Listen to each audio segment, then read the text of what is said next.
suis une récipiente aux personnes atteintes de la sclérose en plaques. Et c'est à travers ces vidéos que je souhaite vous raconter tout le cheminement qui m'a amenée aujourd'hui à en être heureuse d'être atteinte de cette maladie. Un des points aujourd'hui dans ma saga Et si, j'aimerais vous parler de Et si je redevenais acteur de ma vie. Pourquoi cette notion-là? Pourquoi ce titre-là? Et qu'est-ce que je souhaite faire? Quel est le message que je souhaite faire passer ici? En fait, lorsque nous apprenons que nous avons une maladie, l'arrivée d'une maladie dans une vie chamboule tout notre quotidien. Déjà chamboule notre quotidien à nous et chamboule les personnes de notre entourage. Ça efface beaucoup de choses d'un seul coup. Toutes nos certitudes sont envolées et nous nous retrouvons complètement démunis. Nous ne savons pas quelle réaction avoir. En général, c'est là qu'intervient la phase de choc, comme suite à un deuil. Nous sommes en plein choc. Et du coup, face à ça, on ne sait plus vraiment quoi faire. Comment redevenir acteur? Comment récupérer en fait le pouvoir de sa vie? Alors plusieurs options sont possibles. Moi je suis passée à une époque, à partir de là je suis passée dans un statut de victime, à me victimiser tout le temps. Ça me permettait d'éviter d'avoir à me prendre en charge. J'étais plus capable du tout d'avancer. J'en reparlerai dans une autre vidéo, le pouvoir de la victime. Mais ici, je me suis retrouvée parfois confrontée à une personne une fois, alors que j'avais raconté aujourd'hui sur mon blog tout mon chemin et comment j'ai fait pour en arriver de cette période de choc, à ne plus savoir comment réagir, à être la personne que je suis aujourd'hui. Une personne me disait, tout ce chemin est bien beau, mais au final, pourquoi ne pas attendre plutôt? Moi je préfère, plutôt que d'avoir à vivre tout ça, attendre tranquillement que le nouveau traitement sorte. Parce que ce chemin me semble très long et surtout très incertain.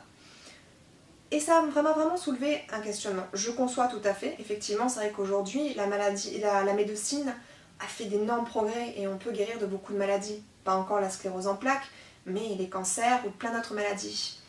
Cela étant, ça m'a soulevé sur deux questionnements.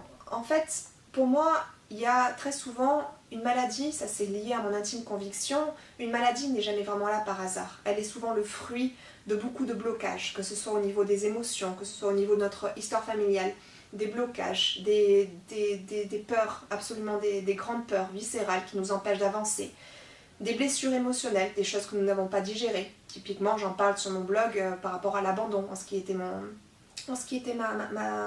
vision à moi. Toutes ces choses-là. Et pour moi, parfois, la médecine permet de, comme prendre en fait un médicament, mettre un pansement sur quelque chose. On va soigner le symptôme, oui, mais le fond est toujours là. Et du coup, c'est là où je me suis dit, peut-être oui, si on me soigne le symptôme de la sclérose en plaques, tout comme quand j'ai une poussée, on va me soigner mon symptôme et en faire en sorte que ma poussée n'existe plus à travers le bolus de cortisone. Mais au fond, si j'allais regarder un petit peu plus loin, de me dire mais pourquoi cette maladie? Qu'est-ce qu'elle est venue manifester dans ma vie? Et quel est son chemin là aujourd'hui?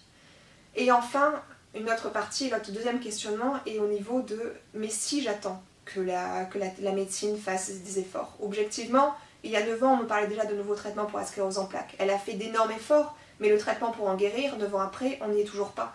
Donc si je reste là à attendre, pendant ce temps-là, qu'est-ce que je fais?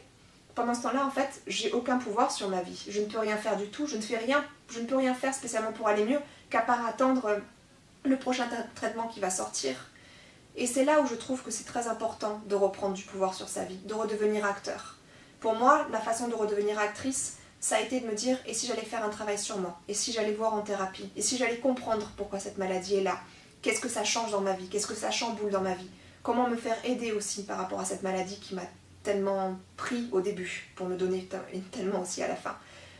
Donc du coup, c'était une façon de devenir actrice. Quel autre type de médecine aussi je pourrais mettre en place dans ma vie? Et c'est là que j'ai découvert toutes les médecines douces, le shiatsu, l'acupuncture, toutes ces choses-là en fait qui me font énormément de bien et qui me permettent en fait déjà d'apaiser beaucoup de symptômes, qui me permettent de trouver un équilibre dans ma vie. Parce que c'était ça pour moi, redevenir actrice dans ma vie. C'était trouver l'équilibre dont mon corps avait besoin, à travers la compréhension que j'avais de ma maladie et à travers l'accompagnement que je pouvais avoir avec les médecines douces. C'est pour ça que vraiment cet article ici, et si je redevenais acteur de ma vie, est vraiment important. Pour moi, c'est vraiment important que vous ne soyez pas juste à attendre les prochains traitements. Il y a d'autres choses à faire en attendant ces traitements. Et vraiment, reprenez du pouvoir sur votre vie. Montrez que votre maladie, c'est votre corps, et prenez-en soin avec vous.